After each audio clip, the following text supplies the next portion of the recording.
Also, yeah, just a second. We can mention like, hi everybody. Uh, we should be live, Stefan. Okay. So today we are going to cover a couple of interesting topics. Mostly, we want to talk about MCTR, and in particular how to think in terms of our particular approach.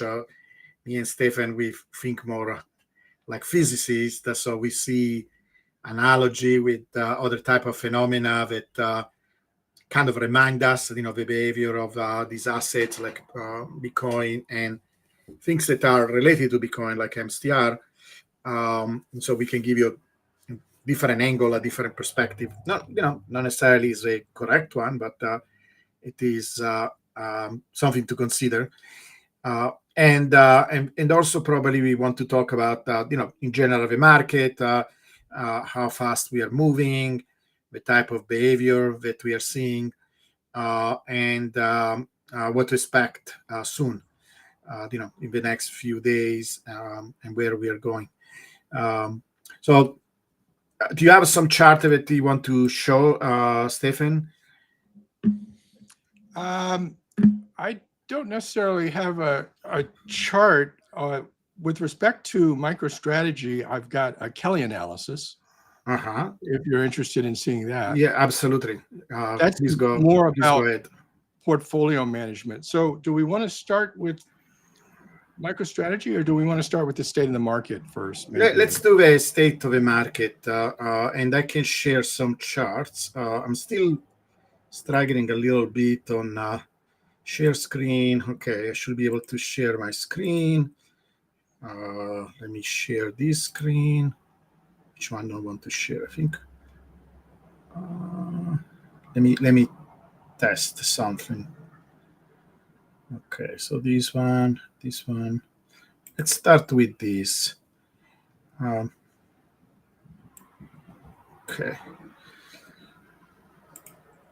Share. All right, and I think actually I'm sharing the wrong thing. Let me try again. Share screen. Do this one. Okay, yes, this is the live chart. So this is one of my indicators. I have this set of indicators right now, about 10 of them. And what this does, let me go on the indicator. All right. So what this does, it's kind of an adaptive power law. Now let me turn on the log. And what do I mean for adaptive is that many people calculate the power law at a particular point, right? It doesn't really matter, because if you do it with relatively recent data, you get a pretty good fit no matter what, right? But the idea is that if you do the fitting close to a peak, let's say, you will be influenced by the peak, because these values are really large. So it's possible we get a slightly higher value for the slope, right? If you're doing it closer to a bottom, the opposite, you will get a smaller value. The comforting things, and some people could say, well, then you're getting a bunch of values. Well, Stefan, I, and many other power law researchers show that if you do this consistently, adding maybe, let's say you start from almost from the beginning, then you add one day at a time, and you recalculate all the parameters, the slope, the y-intercept. Initially, you get very wild results, and then little by little, these values converge, right? They can maybe oscillate around a value. Maybe that is the real value. In fact, one could even take an average of this value and consider that the real power law. And so it becomes more stable over time, right? So it doesn't matter really if you do it at different places. You stick with it because the main idea is it gives you a general trend, right? And the main idea is, okay, are we above a trend? Are we below? How far we are? We can identify bottoms and tops in that way. The particular value of a slope is not that important. It's pretty stable. Now, the way this algorithm does it, it's exactly that. It's continuously calculating this slope and y-intercept, and it's trying to fit, an adaptive power law, you can call it. The advantage of doing it that is mostly pedagogical, because you can see that actually it doesn't change much, right? It's a little bit wiggly, exactly because of what I discussed. Like, for example, you can see that it tends to go a little bit higher near the peaks. As you go back, because there is less data, of course, it's going to get influenced a little bit more, but it's still pretty consistent even from the start, right? Even if you are basically using all the data up to that point, basically. This is what this graph shows. One of the cool things that you get out of this is that you can see some local behavior where it seems almost like the local power laws that are basically these deviations from the trend. They almost form like regions of support and resistance. That is kind of interesting. These are not somebody drawing it by hand. This is how, because basically you are adapting to the local data, right? And so, because the idea will be, my way of understanding it is, to be a power law, you need to spend a lot of time doing power law things. It needs to be kind of like a power law most of the time, right? You need to double your time and redouble it, right? And redouble the lifetime, right? In order to see the same amount of change. Yeah, exactly. So it kind of Giovanni, interesting. one question. Can you define the levels here? Yeah, I think these are mostly like 10% away. Like, for example, it should be almost like, this is 60%. We know that this is 60%. They are not based on standard deviation. They are simply pure percentage levels from percentage levels. Okay. Yeah, like 10%, 20%, 30%, 40% away from the trend. And right now we are plotting them in a log, so they don't look necessarily uniform. So this is what we call usually the support. So this is this adaptive power law. It is interesting because right now it's basically kind of a resistance, right? So this was a resistance for some time.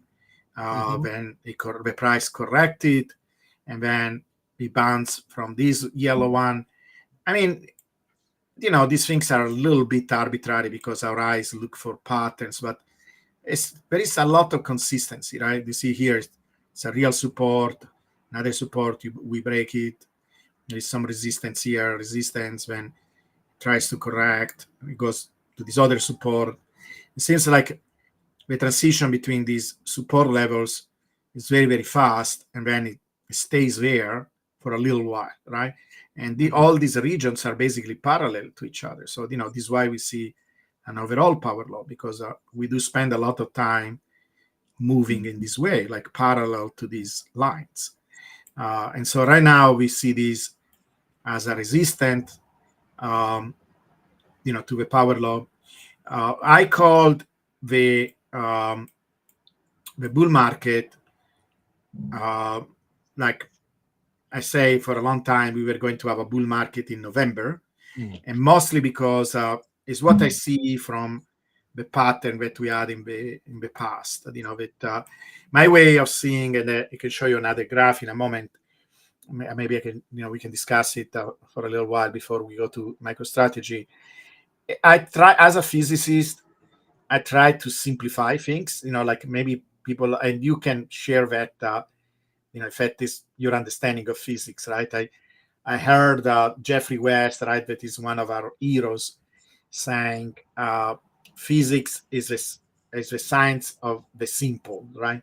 That is true, because we are trying to go to the building blocks of stuff, right? We're trying to look the simplest possible way of explaining the world. Sometimes the world is complicated, but like even fundamental physics. We have like 4 forces of nature. How simpler than that you could make it, right? We have only Right. four forces. We have 2 big families, right? That they are divided in subsets, right? Six subsets, and it's amazing, right? How we can get the entire universe from small things. And the laws of physics have pertained over the full 13.8 billion year history. We don't see any deviations in the key parameters. Yeah, Now, as we exactly. go back even to the first microsecond, the masses of the particles are all the same. The fundamental Mhm. constants are all the same, right? Yeah. Yeah. And so, I'm trying to do the simplest possible thing to understand what is going on. And so I have this kind of a map of entire behavior of Bitcoin. This is why, in a certain sense, I call it a theory, because it's not just a model. It's like an entire understanding of how Bitcoin Right. behaves. And to do that, I'm going to share my other charts that are here. And I want to see if you kind of agree, or at least what is your feedback on these. So where are we now? We're just a little around, we're around fair value or slightly above, right? Yeah. I'm sharing the same graph. I want to share something else. Yeah, we are basically at the fair value. It seems almost to be a resistance. That is from the adaptive chart. Yes. Let me show you this other thing. Hopefully, it's the right chart I'm sharing. Share screen. A lot of headroom, guys. You don't be too concerned about the little correction we've just had. We're still up 34% in the past month. It's not much. Yeah. Okay, so this is a chart. I will zoom out to show you a little bit better what do I mean.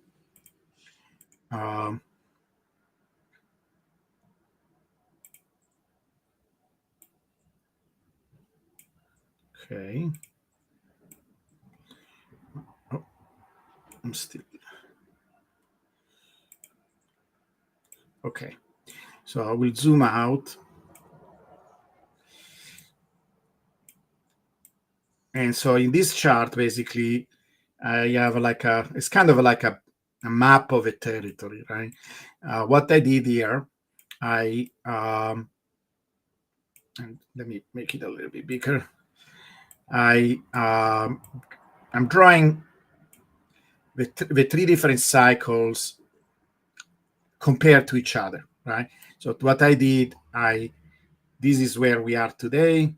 Mhm. I go back 4 years, because I know different people say, oh, the cycle could last, different amounts, etc. But in my understanding, it's 4 years, because I'm trying to simplify as much as possible. And by convention, I'm using the top as the start. In fact, I'm using also this terminology almost from a clock, like where the top is 12. Now, it's not exactly the top. It's basically the end of a year. Like we can think about almost like a region, right? It's a region. Take 1 month plus or minus 1 month, that it seems to be associated with the end of the year of in this case, the last one was the end of 21, then was 4 years before. So you have to subtract to read this chart. These dates are valid for the latest representation, that is this top one.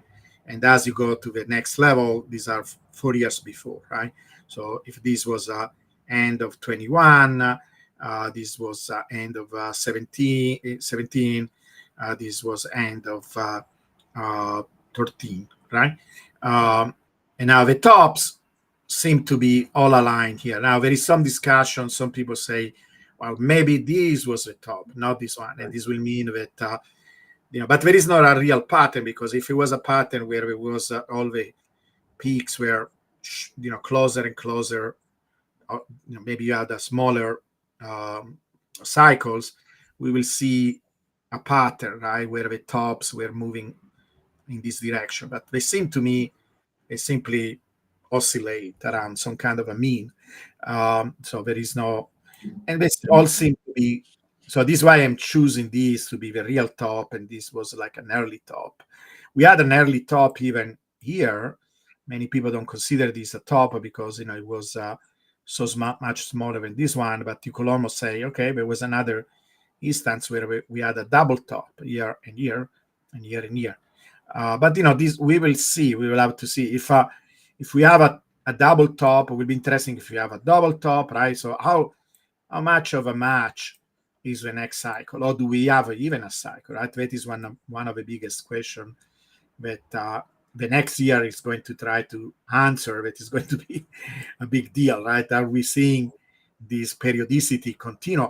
Physicists love periodicity, right? Seven is one of the things that we study even in our first training as a physicist, right? In undergraduate, we have all this model like a spring that is oscillating. Is one of the things they train us a lot in trying to understand cycles. We have a language for it, like the period, the frequency, the amplitude of a wave, because many phenomena in nature, they do form oscillations, and they have periodicities.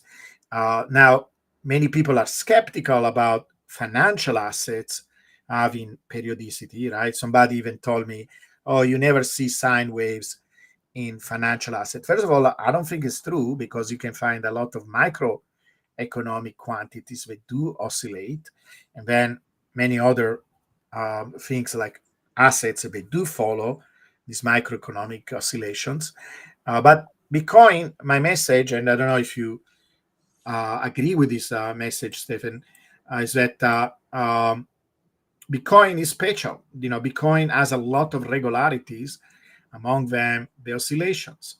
So I'm not ready to give up on the oscillation. Many people say, oh, because of all these things, because of Trump, because of ATF, because of a strategic reserve, we are not going to have cycles. I'm not ready to give up that idea, not because I am dogmatic, but because I don't see anything in the data. And if we want to try to understand Bitcoin from a data-driven point of view, I don't see any data that says we don't have this oscillation. So Well, my I'm generally in agreement with that. I tend to characterize it as quasi-periodic, and we have these different influences. People talked about the halvings in the past, but we also have liquidity cycle, we have business cycle, we have election cycle that are all playing, and I think it's been a little bit difficult to sort all of that out.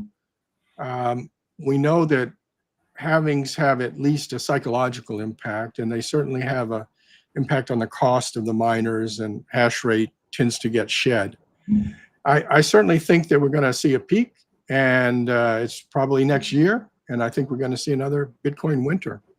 So we've got quasi-periodic behavior going on here, and we're busy trying to understand it, and we'd like to have a couple of more cycles in order to better understand it. But if we go with what we have, that is, how many scientists work when you have a limited data. And by the way, both me and Stephen are astrophysicists, and in astrophysics there are many situations like that where you have really limited data, sometimes just few samples, because some of these events take several years.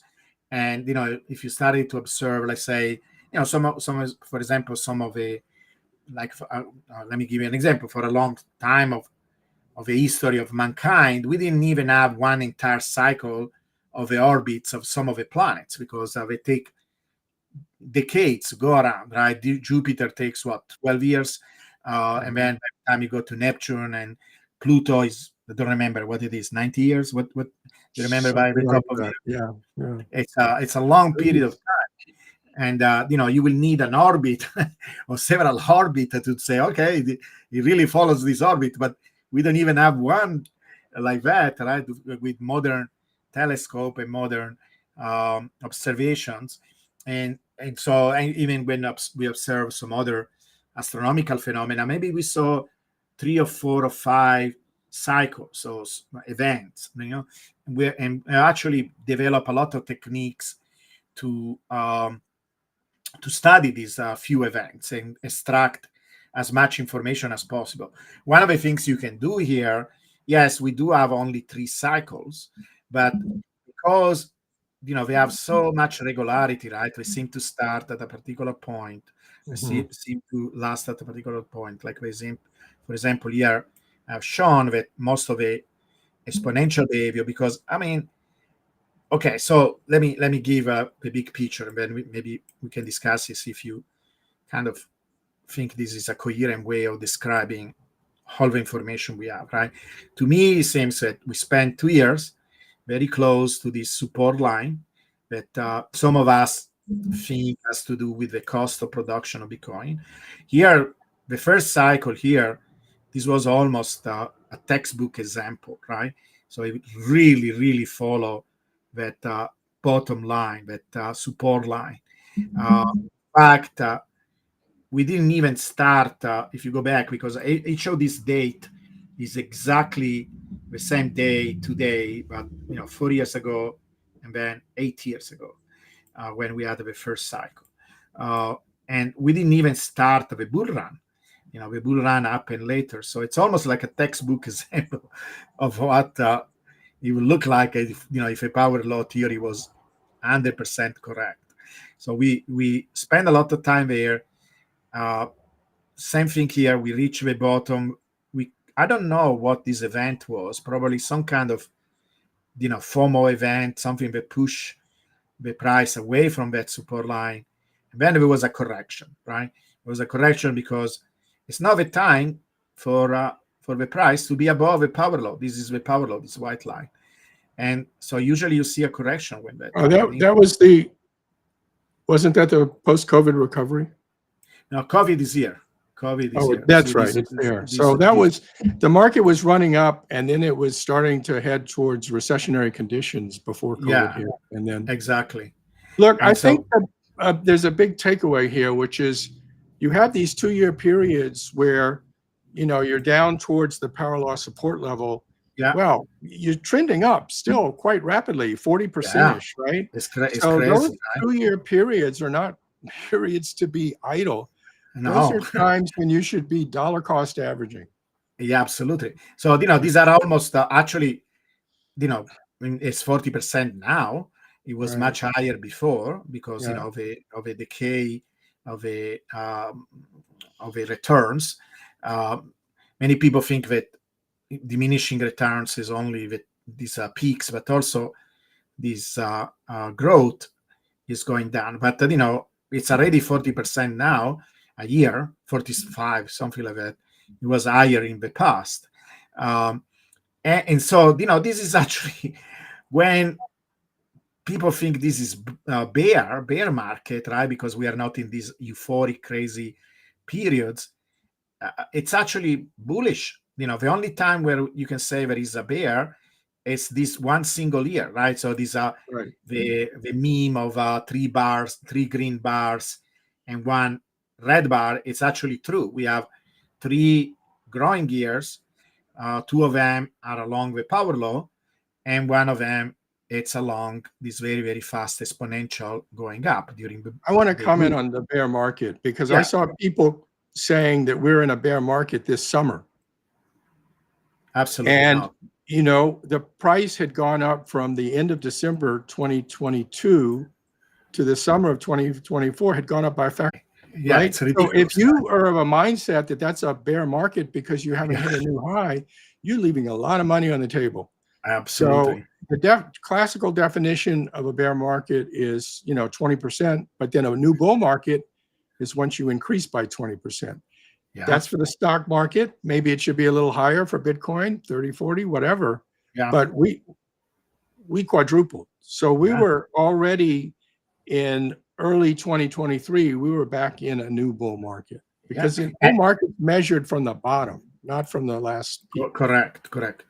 And you see here, all these exactly. That is my way of thinking about the bull market. So or if you I call it I have this wheel where I call it I call these like fervent bull market or crazy bull market, whatever it is, right? So you can distinguish this from the other bull market where we go exponential, but this is a bull market. I mean, it's crazy because we still follow the power law, and you can see the power law is a fast function up, right? So if we switch and we go to the linear graphs, it's evident that these curves are really, really fast up, right? Because many people don't realize how the power law looks like in a linear chart. It's when people say the price went parabolic, wait a second, a parabola, it's a x square, and this is x cube. We're going up x6. It's a super parabola, a very, very fast parabola going up, right? It's a very fast curve. And this is when, we are moving actually relatively slowly in comparison with that crazy bull run that we have once every 4 years. But it's so regular and so precise. To me, it's a marvel, right? That there is this very precise regularity. It gives us, and I don't know why people are against it. They resist it. They don't like it. Some people, to me, if we continue this, it will give us a lot of confidence. It could be actually a tool for orange peeling. It could be something that institutions use. Some people are afraid that if too many people start to trust this thing, then it will disappear. I have, maybe it's my intuition of a physicist, is that it's possibly that it's going to reinforce it even more. If you have a lot of people that simply do the same thing at the same time, it's going to make it almost like a self-fulfilling prophecy, and so I don't see it as it's too big, it's too large, there are too many reinforcing loops where I don't think you can cancel it simply because there is a bunch of people try to game the system. You could influence it only locally, but then the system wants to go back to where it was. What do you think about that? What do you think? I have a way of stating that, which is that the power law attracts capital. Mm-hmm. And so power laws are things that networks exhibit. And Bitcoin is a network. It's a social media network. Actually, it's a meta network. There are about 10 different networks involved, everything from the miners to the exchanges and so forth. And we have different channels that are feeding that network, different pipes of liquidity that are coming into it. And the power law attracts liquidity. It attracts capital. And exactly. the biggest attractor right now is MicroStrategy. So we had the ETFs, during the first half of the year and through the summer as the biggest attraction pool. And right now, the biggest pipe is MicroStrategy. So perhaps we want to segue over to that. Yeah, absolutely. Maybe one final thought about this map of the territory. See, when the exponential part, it's interesting, right? Because so we follow the power law I was saying here in these 2 years, and then it looks like for 1 year we go up exponentially. Mm-hmm. Usually the bull run starts around here, sometime a little bit early, like in the last 2 cycles. And by the way, the 2 cycles, the last cycle seems very, very similar to this one, even in terms of how fast we're moving right now, right? It's every time you have a straight line in a log linear chart, we know that what is that, right? It's an exponential. So right now we are kind of moving in a somehow or quasi-exponential fashion. We are leaving the power law and we are becoming exponential, right? And so what's your top? Everybody wants to know what's your top level. My top is 200,000. Yeah. And one of these days when we have another meetings, I can show you how I derived it. Probably you're aware of it, but we can show in a graph how that is derived. I actually have a nice graph where I can show an easy way of predicting it. But it's 200,000. And I'm happy with that because I think it's realistic. See, like, for example, if I switch to the linear chart, it doesn't seem so obvious, that we will go there. I look at in comparison where the top last time was, where we are right now. It's another 100,000. I mean, we spent 15 years to reach 100,000, and we are saying we can get another 100,000 on top of that in just 1 year. And, there are people talking about 500,000, a million. Which No. seems crazy. I think this is realistic. We can go there. What do you think? Do you think it's Yes, volatility is coming down, and it comes down in a very predictable way. In fact, you can even sort of quasi-derive it from the power law. You have to add a diffusion term because some of the energy in the exponential waves diffuses into the long-term volatility, right? Which is a nice feature. They have that benefit. I would like to see Nevertheless, the derivation sometime. Stefan. I've got an article on that.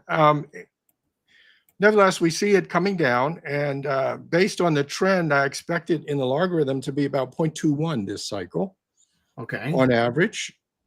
So it's about a factor of 1.7 multiplicatively. Yes, 1.6 to 1.7. So if it went 2 sigma, that's a factor of 2.5. So if fair value is 90-ish, 90,000, and you multiply that by 2.5, that's 225K. correct. But we might not get to 2 sigma. We might just get to 1.5 or 1 2/3 or something. So 200K is a reasonable estimate. It's cool because people do it in different ways, and they converge when they actually try to do reasonable calculation. They converge to similar value. Mine says about a factor of 1.8, right? This is how I get this 200,000 from wherever the fair value is. So the fair value is supposed to be here. You multiply that by 1.8, and you get 200,000. That is the estimate. And it's kind of funny. I don't know if it is significant, but I just noticed today that there was actually a correction last time, very similar correction at this particular point. I mean, probably we will see similar corrections, going up very fast, correction, and then fast. But like you say, the volatility needs to go down, because one of the calculations I did, and swear this is last thing I say about all this, is that if you try to basically, for almost 1 month we went up 1%. So if you extrapolate that to a year, that will be 56 times. Right. People don't realize what it means to compound 1% a day, right? So it's unsustainable. We cannot go as fast up like this, right? This was like an excitement time, it's going to correct. And to reach 200,000, that is about 0.33% a day in average over the entire year. So it's much more reasonable, but we will see. Let's switch to MicroStrategy and tell us about the Kelly criterion for MicroStrategy. Okay. I will stop sharing. Let's see. Microsoft Edge tab window.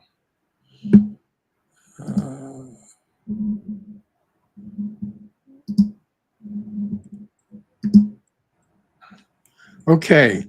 So the Kelly criteria was developed at Bell Labs by John Kelly, who actually was a co-worker of Shannon, and Shannon was the key guy for information entropy developments, around 1950 time frame, also at Bell Labs.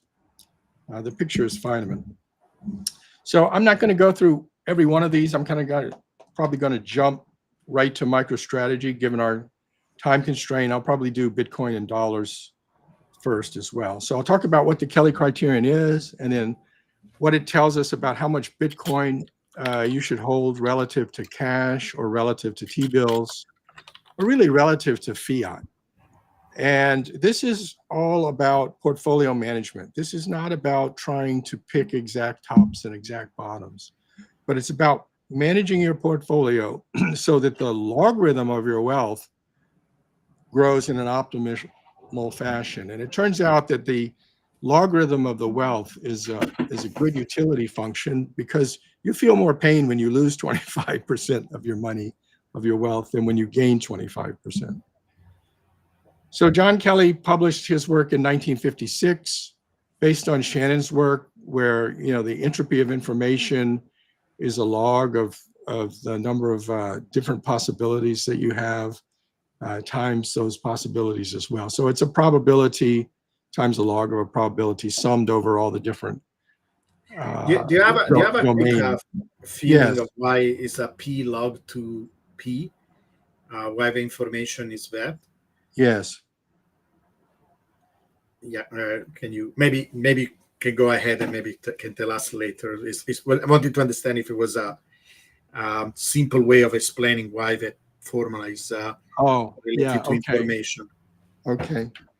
It's how you're calculating states.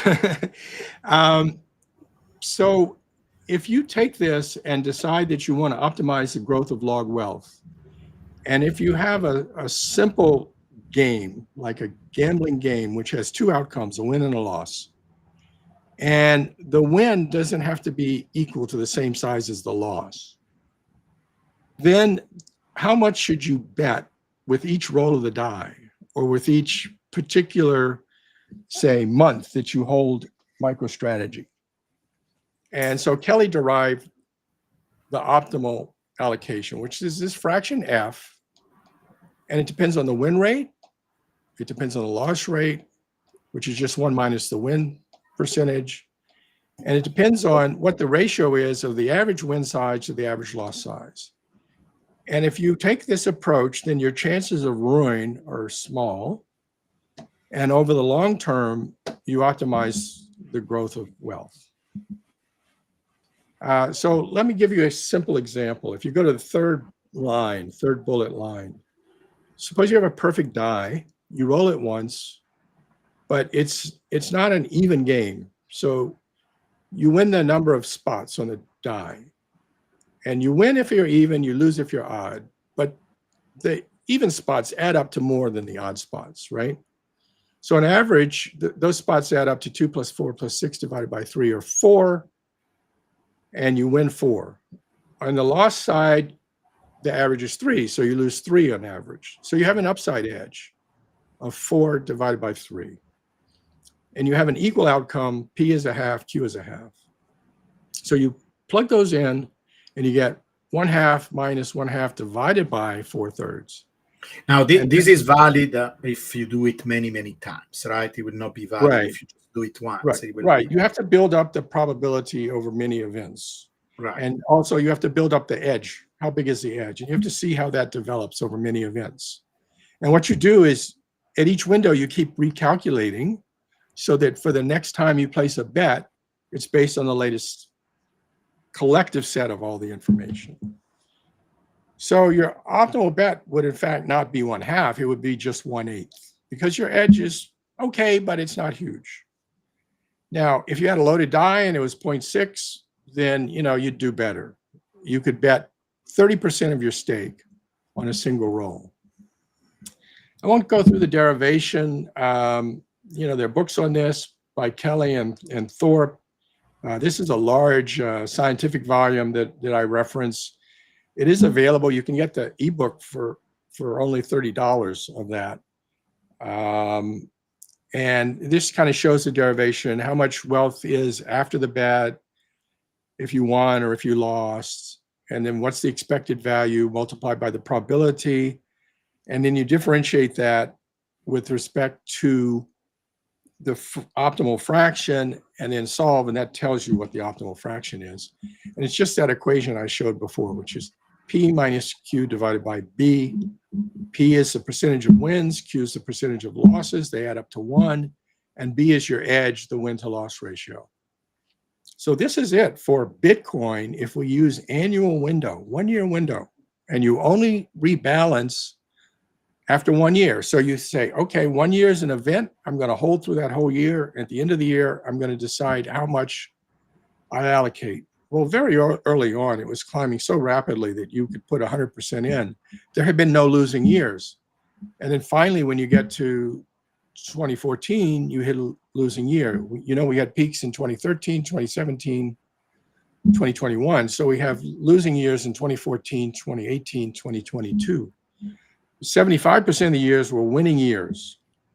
So our optimal fraction is going to be 0.75 minus 0.25 divided by the win-loss ratio. Well, now, yes. So, sorry if I interrupt you because I have some questions.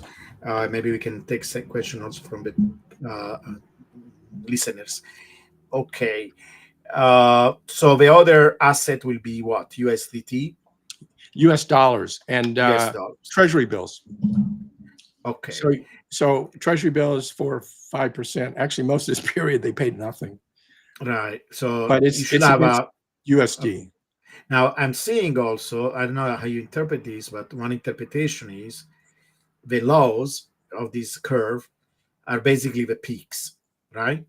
Right. So actually they tell you to go a little bit less Bitcoin, kind of a peak, right? Because so look at this, right? It really, they do correspond to the peaks, and then probably the highs are the bottoms, right?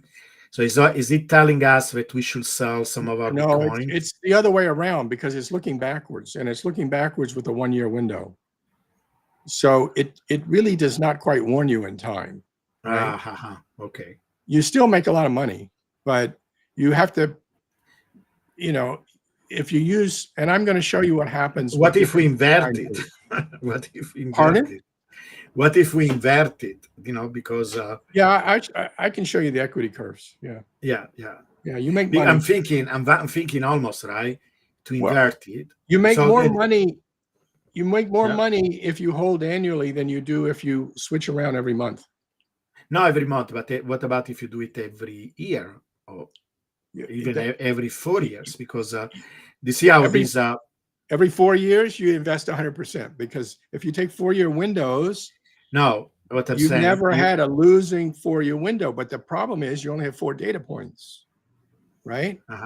And so it's what I'm thinking is to use this yearly, or maybe even we can do a 6 months, and then make these highs and lows actionable. Correct. Okay. They're always actionable. You have to do what the data tells you. Okay. You have no model. This is model free. Yes. There's no assumption about power law, exponential, any kind of model. It's just the numbers telling you what the optimal thing to do is. And you could look at quarterly or 6 month as well. I can show you the equity curve for sure. Let's quarterly. do that. Yeah. Now, but the important thing is the win-loss ratio. It started out extremely high. It was about 40-1 early on. Incredible, right? Bitcoin was paying you 40 times as much as when you lost. In other words, the upside was that much bigger than the downside, but it's steadily dropped over time because it's on a power law. It's not a constant compound annual growth rate. And so it's fallen to, 10 to 12 kind of level. And this shows that same thing. This is the return in volatility by epoch. And the orange line is the average return for a given month in epoch 1 through 4, right? So at each of the last halvings is where we define the epoch. And you can see that that's average return has fallen from 30% to about 7.5%. And the volatility has come way down as well. Okay. If you took weekly data, things are much more noisy. And what you find is that you would only devote 18% of your portfolio to Bitcoin. If you take monthly data, 4 weekly in this case, you would devote 29%. And if you allocated on a quarterly basis, the Kelly criterion would tell you right now that you should allocate 40%. Well, those of us who are long-term holders know we should have more. Annual rebalancing right now tells you could have up to 75%. 70 to 75%. Right now, on annual basis, P is 0.75, Q is 0.25, B is close to 10, so it only shaves off a couple of percentage points. And I showed that the size of the edge, you can see how that comes down. You know, the edge for a monthly window is about a factor of 1.5, but the edge for a quarterly window is nearly a factor of 3. Mm-hmm. The proportion of wins is a little bit above a half in both cases, but the edge varies a lot. Right. So you get the more chill you are, the more Bitcoin you should hold as a percentage of your liquid capital or your total wealth. The same thing happens with gold. You end up with a 77% with annual rebalancing. With NVIDIA, you know, it's slightly less because NVIDIA has been growing at 68, 69% compounded for a decade. But still, 9 out of 13 years, Bitcoin won. And the win to loss ratio was quite excellent. It was a factor of 9.8. So that's how you would get a portfolio that would be 2/3 Bitcoin, 1/3 NVIDIA, if you were to do it as of June. So let's move on to MicroStrategy. Basically, Michael Saylor has engineered this incredible financial flywheel that it's alchemy. You know, it takes fiat in his straw and it spins it into Bitcoin, right? As the third form of money and as a digital gold, if people want to call it that. He talks about it as refinery. You know, you don't value your oil company just on the oil reserves that you hold. You value it on what you can do with those reserves. Right. And you can turn it into a range of products. And those products can be jet fuel, kerosene, gasoline, diesel, asphalt, tar, feedstock for chemical processes and pharmaceuticals. So Yeah. there's a lot of value that you can extract from different layers of the hydrocarbon stack. I used to work for British Petroleum. And there's a lot of things that you can do to extract value from different financial products with different risk reward ratios. And that's what he's set up. Yeah, this is why I don't believe in this. Well, you know, more data the better. But when people calculate the NAV, you know, they say, oh, this NAV is so many times. I don't see, you know, I think people give it too much value, right? Because it's almost like saying, oh, let's calculate the raw material of my car. Probably the raw material of my car are a few $1,000s, if any, you know. But the car is much more valuable because of its function, you know, unless the car is completely totaled. And then, you know, you're going to calculate with the raw materials. But until the car works, it's calculating through the raw material, it's meaningless, right? It's really not the best way to understand what is the value of a car. It's really what the car does, you know? As the network grows, as the Bitcoin network grows, it needs larger and larger pipes for liquidity. And the biggest pipe that we had earlier this year was the ETFs, BlackRock, Fidelity, some others. And now we have a new pipe that's very, very large. You can think of those 3 large, enormous pipes that run into New York City and Manhattan that bring water down from upstate New York, right? We're opening up bigger and bigger pipes that take fiat and funnel it in to Bitcoin. Correct. Now, you can evaluate MicroStrategy as a power law, and you know, roughly, it's not very precise.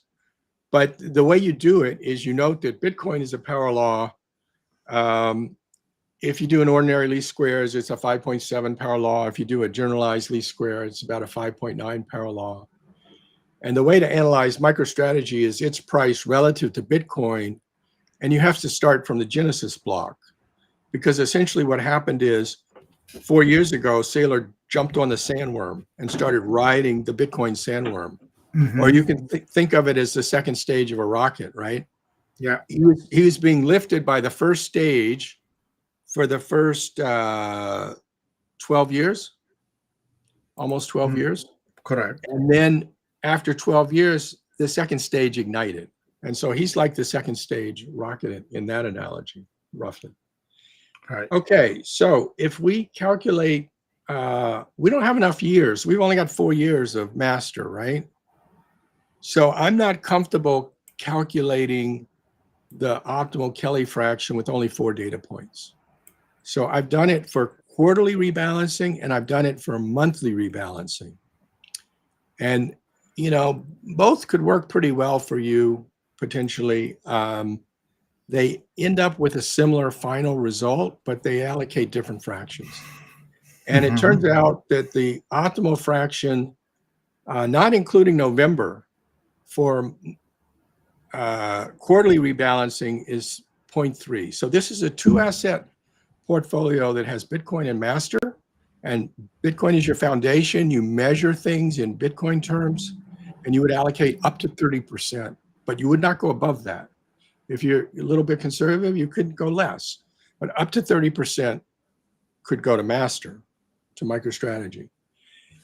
If you do monthly rebalancing, as of the beginning of November, it would be 18%. If you put in the November data, these numbers go up a little bit to about 33% and 20% respectively. And I show that on the next chart. This actually has all the numbers and the spreadsheet for quarterly rebalancing since September 2020. And it does include the 20 days of August actually as well in Q3 of 2020. So you can see what all the returns were Master normalized to Bitcoin.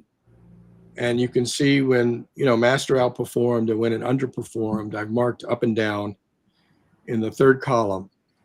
And so the first thing you do is you count how many of those quarters were up. 10 were up for Master relative to Bitcoin, 8 were down. That gives us a probability of 56% for wins, 44% for losses. Then you add up all the wins, you get a total win of 3.2. That's in percentage terms for all of the wins, a total loss of 129%, and then you divide by the number of events. So the average win rate was 32%, the average loss rate was 16%, and the ratio is 2 to 1. Nice. So you have a 2 to 1 edge, and you have a win frequency that's slightly more than 50%. So that's a pretty good bet, right? It's not bad, yeah. It's a good trading system. So you take 0.55 and you subtract 0.44 divided by 2, which is 0.22, and what do you end up with? 33%, right? Mm-hmm. And now, when you calculate these stats, is always are you always implying you know, like a Gaussian distribution? No, it doesn't matter. It's a straight probability. It doesn't know what the distribution is. Okay. It only knows what's the win to loss ratio is. There are only 2 things that matter: how often you win and how much more you win. In a sense, you do, right? Because if you calculate an average and you simply sum the numbers and divide by n, that indirectly. No, you can have power law tails in your distribution. Okay. Yeah, and those will influence what the B ratio is, right? I see. So if you're skewed right, which actually you are here, then your B is higher. Okay. Now there's one other number, which is G. And G, it has a more complicated formula with logarithms and stuff. But it uses the optimal fraction and these other parameters to compute what your expected return is going forward. Mm-hmm. Now remember, to get that expected return, you have to rebalance at every window. So you have to decide ahead of time, what's my window? Is it a month? Is it a quarter? And then you have to strictly adhere to that. I get to the end of the quarter, I recalculate, I see what my new F is, and I rebalance to that, right? So when you're winning too much, you put a little aside. And when you're losing, you know, you lower your bet. Your expected return per quarter going forward would be 10%. Now that's in Bitcoin terms, right? Mm-hmm. So the growth of 10% in Bitcoin terms for 1 quarter, that's pretty healthy. So you're saying doing this in this way, I can increase my Bitcoin by 10% a quarter. This is what you're saying? You're increasing your equivalent Bitcoin when you measure master in Bitcoin terms. Yeah, your number of Bitcoin in a sense, right? Well, you Your could number sell of everything Bitcoin and go is back one. to No, your number of Bitcoin is 1 minus F right. times. In other words, your number of Bitcoin is your Bitcoin balance plus your master balance divided Right. by the Bitcoin price. Yeah. That's your effective number of Bitcoin. And that number is growing, right? And that number is growing in an optimal fashion for total log wealth measured in Bitcoin terms, Bitcoin denominated. Now, if you build the same spreadsheet for monthly rebalancing, a full Kelly allocation would be 20%. What's interesting here is it makes 3.6 per month. So it actually does as well as the quarterly, right? But you only need to allocate 20% instead of 33%. But you have to shuffle more often. So now you have to start thinking about tax considerations, right? Right. Fees. So optimally, you would do this in a retirement account. Right. But even if you're doing it in a taxable account, the gains are so large, you should be okay. Right. But it becomes a consideration for you. Sure.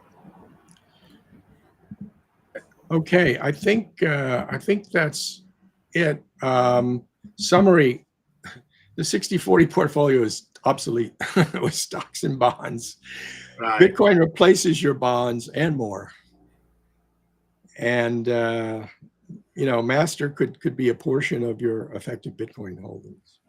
Could you try maybe in the future intern? I like that you have ChatGPT as your intern. ChatGPT is my lab assistant. Yeah, I talk with it all the time. But anyway, and Torp, by the way, sometime maybe we want to talk. You're very good with bios. Maybe we want to talk about these guys a little bit more, like Shannon, because a lot of them are very interesting people, right? They are almost like physicists, right? We have a lot of relationship with physics ideas and so on. And Shannon added this. I didn't know much about this. The Devil's Ladder or something like that. It's kind of related to the idea of rebalancing, right? That a demonstration of how even with 50% you could still make a lot of money by rebalancing the right way. And he called it the Devil's Staircase or something like that. Oh, Devil's Staircase. Okay. Yeah, we can talk another time about that. Okay. I want one more slide. Equity curve. Because that came up. So this is Bitcoin and dollar. And this is choosing different rebalancing windows. And it's starting from beginning of 2018 and with $1,000. And it turns out if you rebalance weekly, by the middle of 2024, you would get $1,800. And if you rebalance quarterly, it would be much higher, $6,300. And if you rebalance annually, even though you're sort of, missing somehow the peak, you'd still be better off, and you'd go from 1,000 to 11,000 in that roughly 6-year period. So I just wanted to show that, and that is proof that the long time windows are better for Bitcoin dollar. Will not be. How if we compare these with just pure Bitcoin, just holding Bitcoin? How will we look like? Well, you'd still be better off with all Bitcoin because, since 2018, let's see, I think I have it on the previous slide. Yeah, with this one starts earlier. This one starts at 2016. And so it's not exactly the same thing, but because you had a lot of growth in 2016, 2017, 2018. So it's not directly compatible. But the thing is that if you use the Kelly gambling formula, which is the original formula, you should be at 70 or 75% today. It was higher, a little bit higher in the past. It's more like 80%. If you use a different formula, which is called the Kelly investment formula, yes, which takes a mean return, subtracts off a risk-free rate, which is a T-bill rate, and then divides by a standard deviation. So then it is assuming a Gaussian kind of form.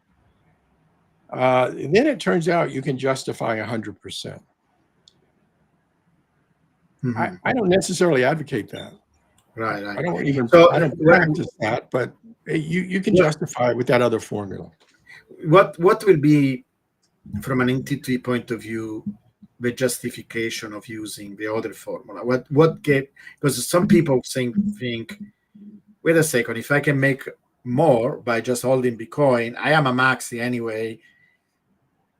To me, that is optimal. But in which sense this is optimal from an intuitive point of view? Can you, because I know we use this word, but what does it mean? Well, if you take the original gambler's formula, it sort of assumes the risk of total loss. Okay. Right. So it's protecting you from total loss, right? And in practice, it's protecting you from very large drawdowns. And we know you can get 60% drawdowns, right? Yes. So it's protecting you in the drawdown periods, which, are 1 to 2 years. And you have some risk of ruin. And so it's concerned about that. Now, we know based on experience and based on the power law that the risk of ruin is very low. Bitcoin is not going to zero, right? Mm-hmm. So if I take a bet, the chance of it going to zero is epsilon. It's very small. If I take a 1-year bet, it's not going to zero in the next year. Yeah. It might fall in half. So that's what justifies the idea of maybe using an investment formula, which looks a little closer to something like a Sharpe ratio, right? Mm-hmm. Where you take return relative to risk. And then you do it, then it's implicitly assuming that because it's assuming something like a Gaussian or log normal, it becomes a 10 sigma event to go to zero, right? Right. You're not going to draw, and we know historically you only draw down about 1 sigma, right? That's where the floor seems to be, around 1 sigma. Yeah. In logarithmic terms. And so that would justify a larger commitment using that investment formula. I wonder if there is a way of introducing, this cyclic nature of the power law. Do you see any way of introducing this extra information where, because right now we are basically just treating like if it was a game, like a dice, right? You are just rolling the dice. But we have a drift, there is a general drift, there is the power law, and there is let's start with the drift. Is there a way of introducing just like a drift, like a general drift? A drift. Yeah, I did that with some Monte Carlo simulation that I used chat for. Okay. So this one is quarterly rebalancing. This is Bitcoin and dollar. Yeah. And Monte Carlo simulation. So it's implicitly recognizing the drift. And you see an equity curve, which is historical. And then you see a Monte Carlo simulation going forward by 10 years, quarters into the future, up to almost 40 quarters. Right. And you see the percentile bands. And that's how your equity curve could grow. By doing what? How do you rebalance in this case? You rebalance. You Monte Carlo simulate what the price forward is going to be, and then you rebalance according to Kelly. Okay. And these are the ranges of your total equity. Okay. Yeah, it's pretty wide bands, but it has a nice trend to it. Okay. Yeah. Nice. Could you add cycles here, where he knows? Let's say he knows he knows ahead of time that we are approaching a peak. And so, and then you rebalance knowing that you're coming close to a peak. Yeah. Is there any way of introducing that information? I think we could think about it. It sort of builds an assumption that you know when the peaks are going to occur.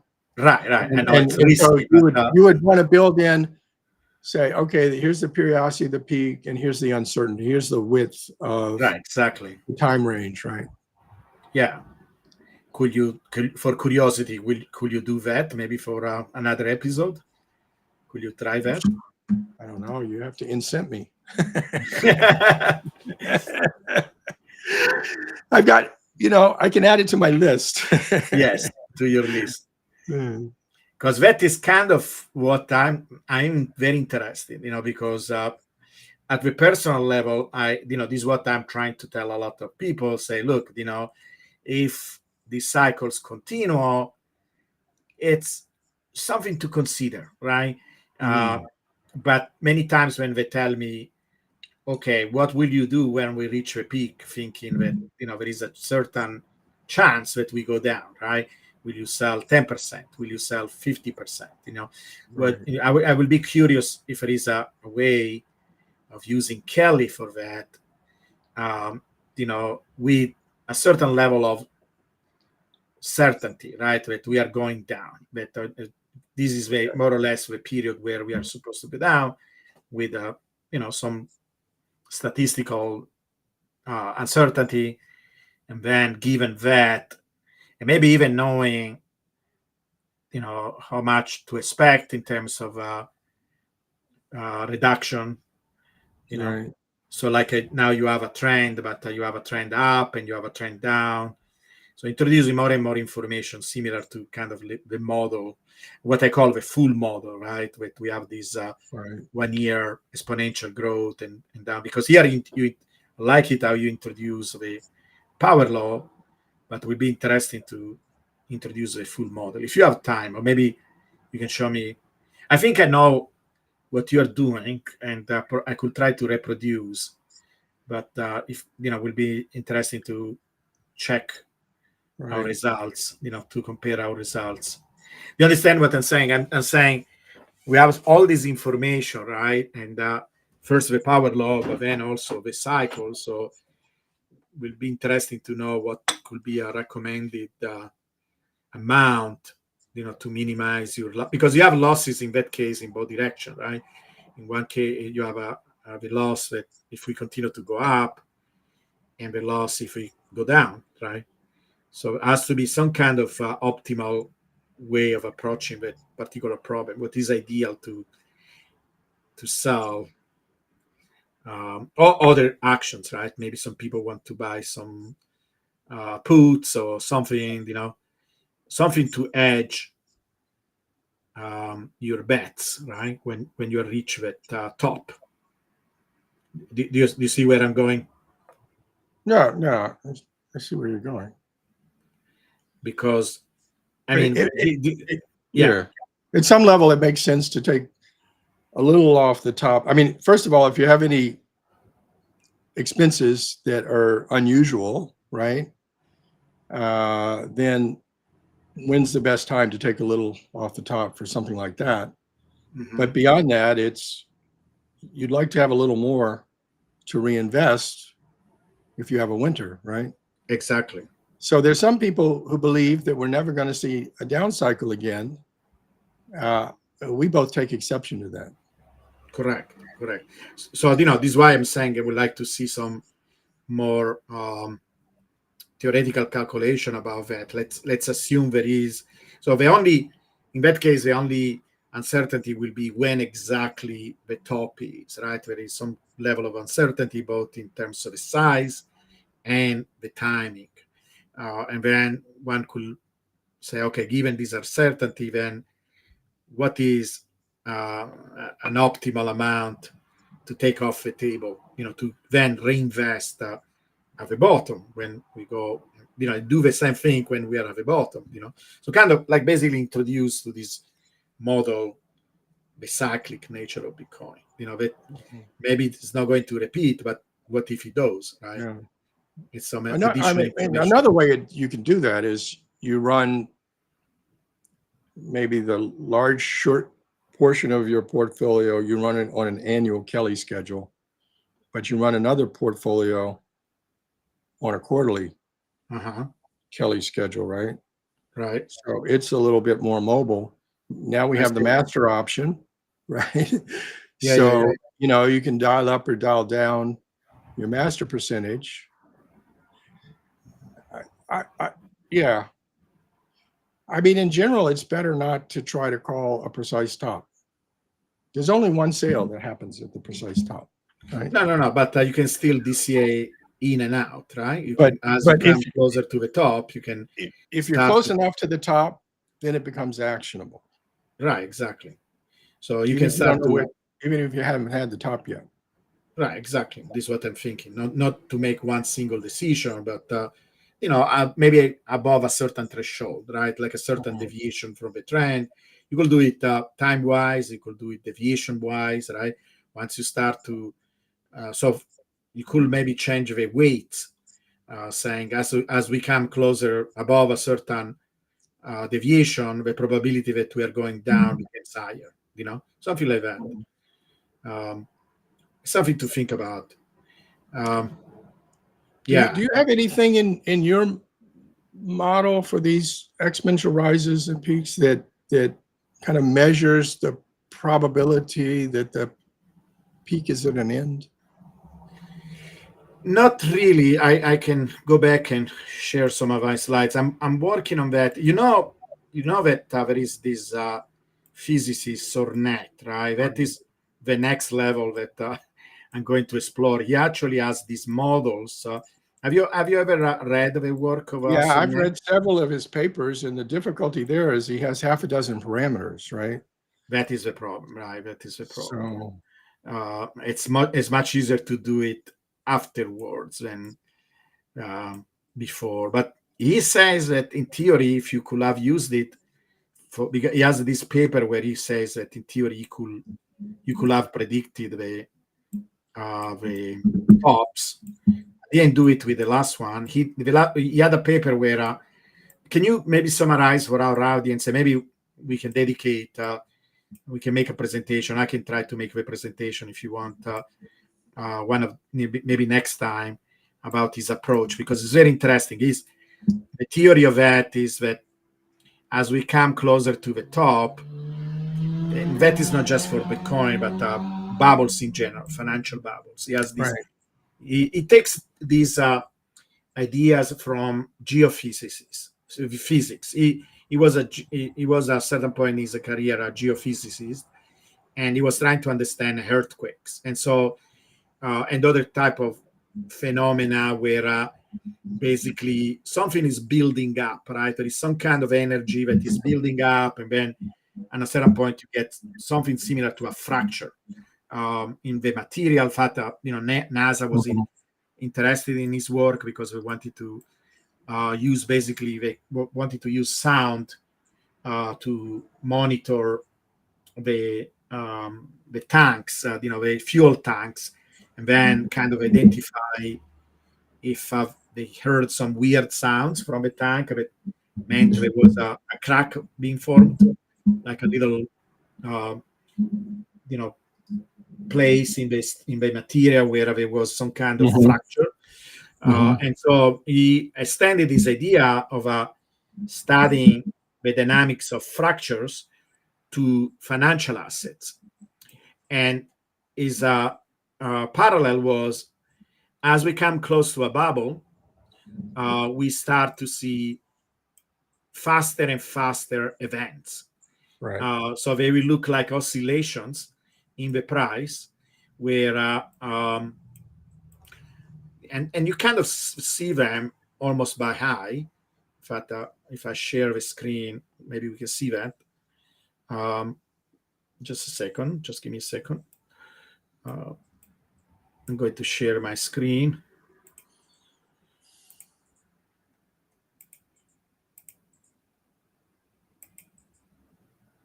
Okay, and you can see, right, if you zoom in some of some of these bubbles, and yes, like I said, we can look at one of these papers in the future because I think it will be really interesting. But you see here, you see some of these oscillations, and this is a 1 day time scales. Maybe one could look at also smaller time scales, but they seem to go faster and faster and faster. And it's some kind of indication, right? The way that you will describe these will be that basically he calls it herding behavior. Like, more and more people start to come in because they see a lot of actions, things are going to accelerate, and they accelerate to a point where it's not sustainable, and then you have a crash. And so it would be an interesting tool to develop. Um, like you said, it has a lot of parameters, I think 4 or 5 parameters, right? And the problem with that, you risk overfitting, but also it's complicated. The computational power to calculate these things is pretty high. It's not something that you can do, for example, on TradingView. We will have to run it offline. It will be interesting to kind of run it on a consistent way and maybe create some kind of alert system to let people know. Something that I want to study. But in my case, right now, in the simplified, without some very sophisticated tool like that, I'm going mostly with a combination of deviations. Mm-hmm. So I have all these indicators. So this is why I don't have only one indicator.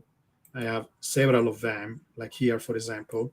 So I'm using a combination of, okay, timing, because right now all the evidence is telling us that these peaks are about 4 years. So when I draw this line there, it's a very simplistic idea, but okay, what if these peaks continue to be very exactly, right? And when I say very exactly, we're talking about an uncertainty of maybe a couple of months plus or minus, but it's still good enough if all what you're trying to do is to DCA in and out, right? You don't want to do it at an exact point, but maybe when you go above a certain threshold, right? So if you combine the timing, the deviation, so for example, there is this indicator here are deviations from the trend, and they are normalized to take in account this exponential decay, right? Because Mm-hmm. we do observe an exponential decay of these tops. This is one of the things I wanted to show.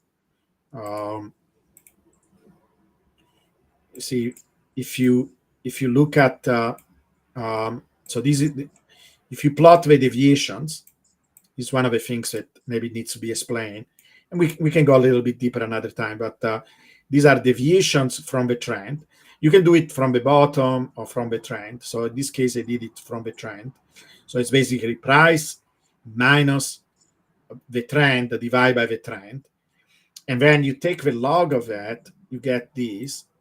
By the way, you can see there are like very precise regions where you have the bottom, the tops,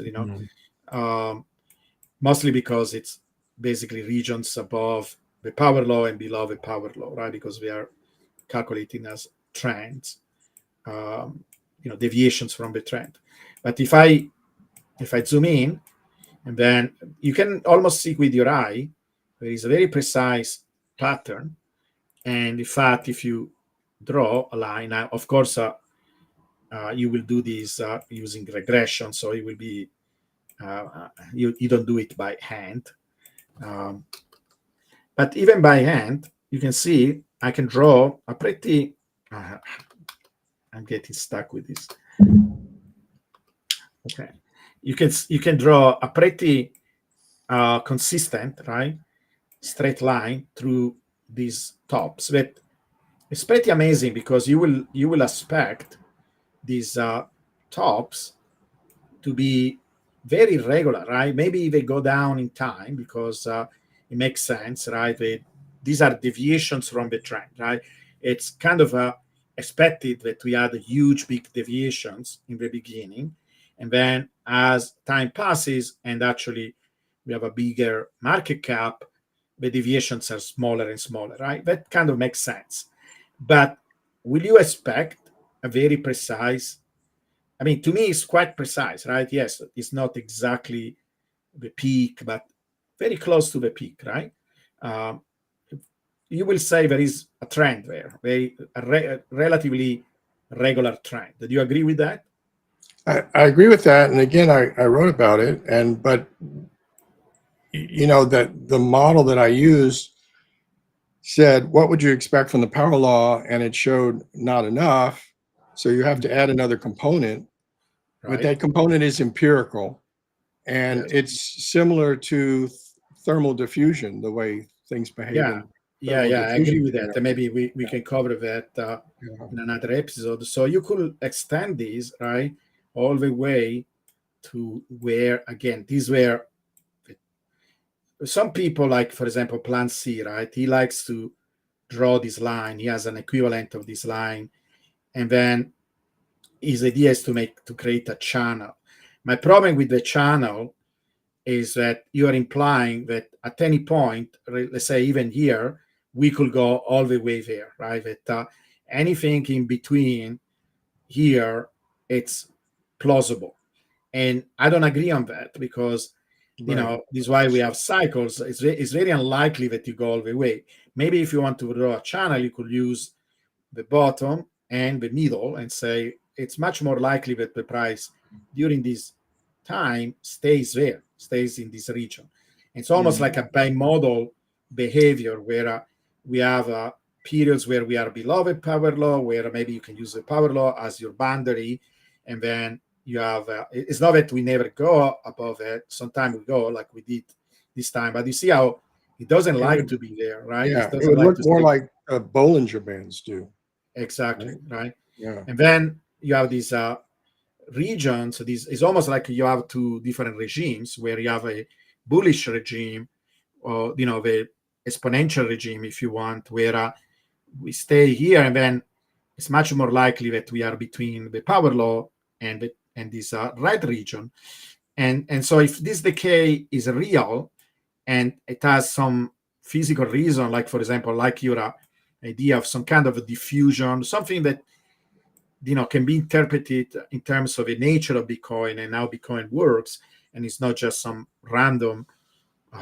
It's too regular. I know it's only 4 data points, Mhm. but the regularity of it and the fact is an exponential, it's some kind of a hint that there is something more there. That maybe it's a real phenomenon, and this is how we arrive to this particular value of 200,000 there. Because if we extend this line and we are looking at where we are supposed to be when the peak is, we're talking about, again, right? We're talking about almost a factor of 80% more, right? Something like that, 1.8. And this is what you get, right? 83% deviation from the trend that will give us about 200,000, right? Because the value of a trend is around 120, something like that. You multiply that by, you add 80% to that, and you get something close to 200, 250. So this is how you derive that value. So, that is another component that makes me think, okay, we are reaching the top. I'm expecting about 80% deviation. By the time we reach that deviation of something larger, all my alarm bells will start to ring. That is the right time, it's the right deviation. Not necessarily that means you want to sell at a precise price, but the deviation is so large that maybe it makes sense to start to lock some of the gains that we have here. Because unfortunately, I know that some people say, oh, you have one Bitcoin is always one Bitcoin, but by the time you are here, you don't own a Bitcoin. You own a Bitcoin plus a bunch of FOMO. This is one way of thinking it, right?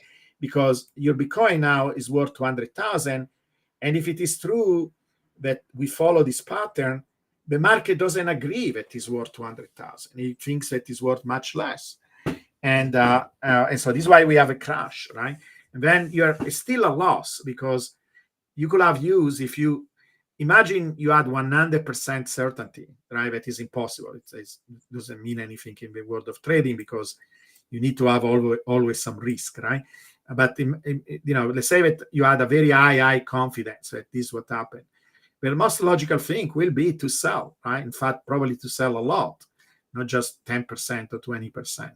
So, selling 20% is not an illogical move at all. If you could use that 20%, then, you not for expenses or something like that, buying a car, but buying more Bitcoin when we reach the bottom, So that is the way I'm thinking right now. That is actually, if you agree that this cycle, so far we don't have any evidence that they are going to disappear, then it's additional information, that we could use. Right now, the specific action that you want to do is why I was interested if there is maybe a way of using Kelly or something similar to Kelly to calculate what is a reasonable amount, right? Is there a way of calculating, given the stats, given all the information that we have, what is the most reasonable approach that it protects you in a way or another, right? You could say 50-50, but probably that is not optimal in a logical statistical sense. But a little bit, right? Or maybe some other type of edges, like that you can do, like buying some put options or something, right? Well, I think it becomes very personal in terms of Very, very personal. Yeah, very situations personal. And how much is in a taxable account, how much is in a retirement account. Yeah, exactly. And another measure that we use, because you're asking all the things I'm using. I found this paper, and at a certain point, in fact, I will send it to you. I want you to. I know you're very busy, but when you have a chance, it's called Chaos and Order in Bitcoin Market. It's a relatively early paper. I would like to actually extend their analysis to more recent times. But basically, what they did, they were looking at the Hertz coefficient. They were looking at the fractal property of Bitcoin, and they noticed that they were seeing all these power laws.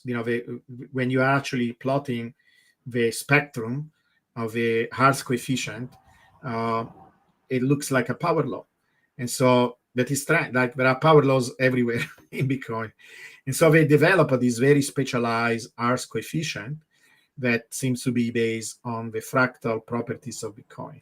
And so usually these tops of the Hertz coefficient, so again, you could use as another risk measure, when it goes close to 6, it seems to be associated with the tops, and so this is basically the trend following. So the trend following regime of the Hertz coefficient, we are familiar, right, with the Hertz coefficient, right? Basically says if it is above 0.5, it's supposed to be momentum, right? It's supposed to be trend following. And then if it is below, it's mean returning. And mean returning usually is associated with the bottoms, while trend following is turning around, this reaching a peak, is associated with the Bitcoin peak. So I'm hoping, by looking at all these components together, to have a very good idea of it. Yes, we are approaching a peak, that there is a high probability, but I'm looking for more information. Like at a certain point, there was also some information. Now I don't know, because differently from everything else, liquidity seems to be different this time. But I made this liquidity model where all the previous peak, it was almost like an early warning system, because before the bull market started, we always had some kind of excess of liquidity. So this purple line, basically, it's showing the relationship. It's not. It needs to be taken with a grain of salt, because differently from the power law, where we have very few parameters, it's a beautiful relationship, it's meaningful. This is a polynomial expansion, right? So you can almost fit anything with a polynomial expansion. So this is what is the liquidity measure here? I took a bunch of things, like I show you. I took all these quantities. I took the reserve purchase agreement, the Federal Reserve, almost anything I could find in TradingView that is associated with some kind of liquidity measure. It's hard to read. Different. It's very hard to read. I could try to. Is it mostly M2 measures? There are a bunch of M2, but also banks. So Bank of Japan, people, so Bank of China. Balances. Okay, so central bank balances and money supply, basically. And money supply, yes. So that's the conventional banking liquidity. But Michael Howell thinks that half of the liquidity is in the shadow banking system, right? Right. How do I measure that? Is that being measured here at all? The shadow banking? No. How do I measure that? Maybe you can help me with that. And we should look at it. No. And so this is the conventional. Now, in the past, it was useful because, like I say, it seemed to be a pattern where we always started with some excessive liquidity. So this purple line is the equivalent, what Bitcoin should be worth it if a usual relationship between this global liquidity quantity and Bitcoin holds. So it's kind of an equivalent, like a fair value of Bitcoin based on liquidity alone. And so usually before the bull market is higher than the real price of Bitcoin. It kind of makes sense, right? It seems like, okay, we have a ton of liquidity. We can start the bull market starts, and then the bull market starts to run out when the opposite happens, where the price exceeds what is reasonable due to liquidity, right? It's almost like a warning system.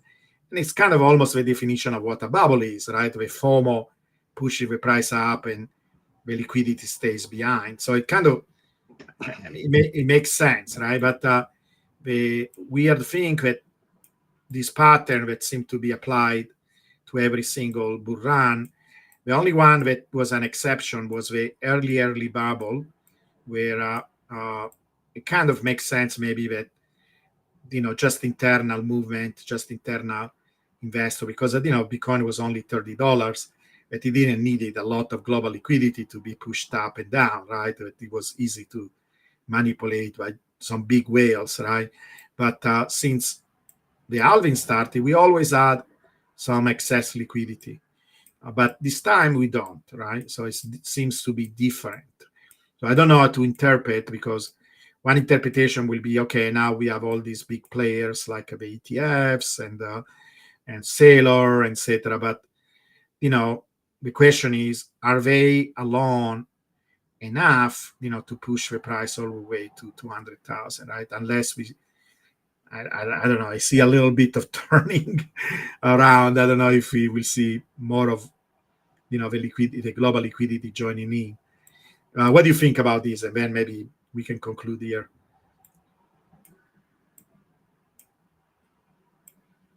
What do you think about? I cannot hear you for some reason. Can you guys hear Stefan? Because I cannot hear him.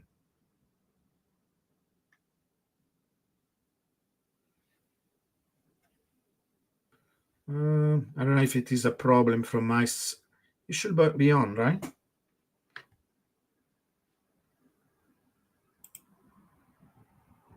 Try again.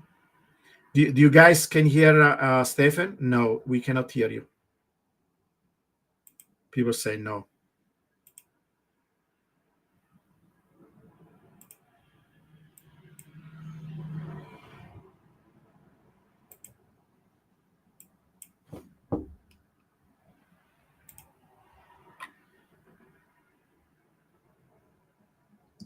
How about now? Yeah, now we can hear you. Yeah. Okay. I know I was going to say that stable coins and Bitcoin are now becoming part of the shadow banking system.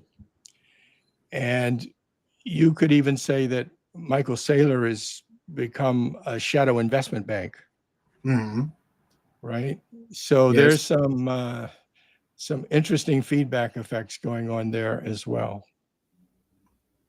Yeah, I'm going to look up. I'm trying to do it through TradingView because it's a real-time data, etc. Maybe there is a way.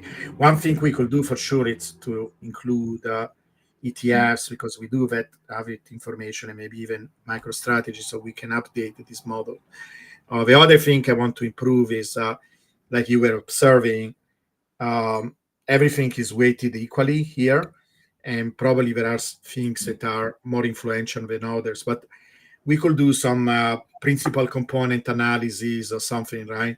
And come up with different weights for all these contributor to the liquidity and see which one is more, which one is more efficient in moving the price around. So it's just an attempt, but something seems different, right? From but maybe it's information in itself. Maybe it's nothing to worry about, but it's telling us that there is a different behavior this time. It really is the only thing I see different from, because the cycle seems similar, in terms of behavior. This is the only thing that I see different so far from things that happened before. Are you worried about it at all, or no? I don't No. worry. I don't worry. Try to increase your Bitcoin holdings, and if you take a little off the top, only a little. Only a little, yes, only a little. But maybe we can calculate. Maybe there is an optimal amount. Look, That we're going to 10 million. I just worry about staying alive at my age. Yeah. You're right.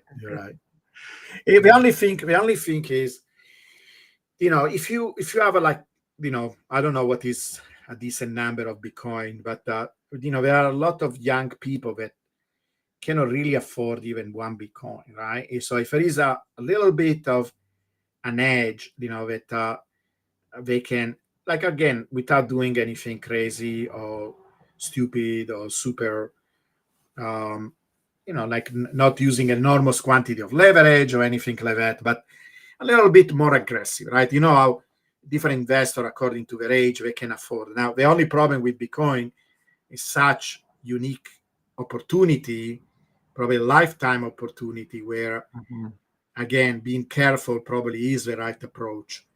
But I'm looking for some things that maybe gives you a little bit of an edge, right? Where and the edge is, you can have it in both directions, right? Kelly, for example, I think is more focused about protecting you from huge drawdowns.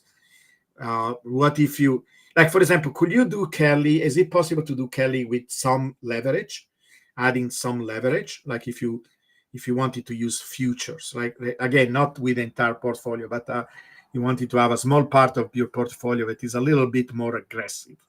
And now the straight Kelly says don't do leverage. You don't do leverage. But if you use the investment formula in early years, it would have had you highly leveraged. But not so much now.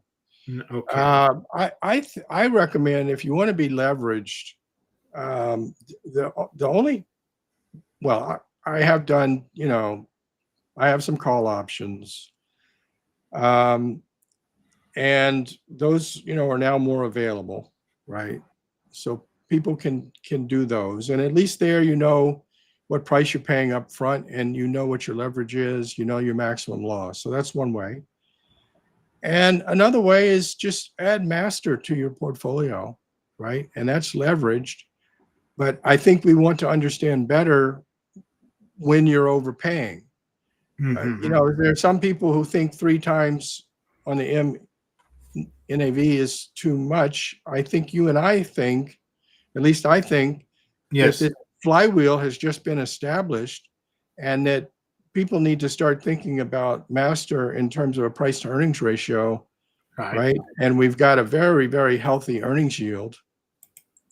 So if you value it that way, it can be much, much higher. And we're still learning about whether it has power law behavior or not. So not having that, I kind of default to Kelly analysis right now for master. So if somebody wanted to go all in, it would be, 70 to 80% Bitcoin and 20 to 30% master with the appropriate rebalancing. Right. And I wouldn't leverage more than that. Okay.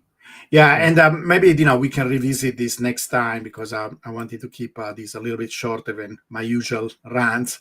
You are helping me to do that, but I did a little bit of what you were saying. This is my power law model of MicroStrategy. Basically, the orange is the blue is the price of MicroStrategy. The orange is the Bitcoin to. I get exactly the same thing, 1.3, something like that. So basically, is a power law to 1.3, and you can see, of course, right, if you go earlier So before let's explain that to people. yeah, That's a power law of about 1.3 Bitcoin relative to master. So relative to the dollar, it would be more like a power law to the seventh power. exactly 7.1 or something like Yeah, that. And you correct. can see it doesn't work, right, because see, this is a blue line before 2020 and it's flat, right? And this is the model, because the model, I'm extending the model all the way, like you say, all the way to the Genesis block, right? But the two are not, it's not a good model. Early on, it's not a good model of MicroStrategy, because MicroStrategy, so you're playing this game, you say, let's say that, because you start with only the data where MicroStrategy bought Bitcoin, right? You get the data from 2020, then you look at the correlation with Bitcoin and you find this power law. And then you say, okay, let's imagine this power law was true from the beginning, from the Genesis block, and you will get this orange curve. Is what the orange curve is. And it's not a good model for MicroStrategy until 2020, of course, right? And you can see that kind of makes sense, right? Because you see that it starts to be a pretty good model, right? The orange curve and the blue curve kind of go along, right? After that date, that is about August. It's kind of almost confirmation that, yeah, it's a good model over this region that you use to create the fitting.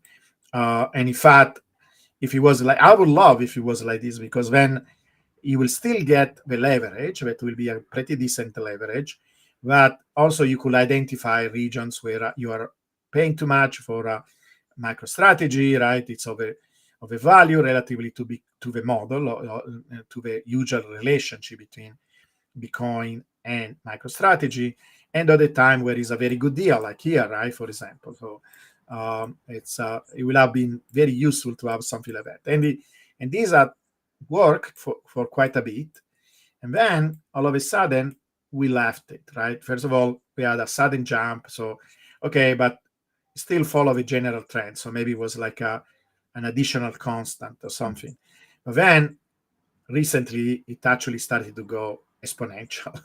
Because again, when you see a straight line in a log linear chart, because unfortunately TradingView doesn't know how to do the log of time, but you see a nice straight line there. It's almost like, yeah, with some oscillations, but it's almost a perfect exponential, right? Would you agree? Over a short Yes, amount yes. of time. Well, he's really ramped up. I think the answer to whether Master's behaving like at the $30 peak for Bitcoin, and depends on future buying, and we don't know that yet. But he Right. certainly seems to be on quite the ramp. And then the exponential went even faster. And this is when, like several days ago, I said, guys, usually when you see something like that, with an exponential became even more exponential, it's actually changing regime, and the rate of growth is even faster. There will be some correction. I did say that. I say something needs to give, guys.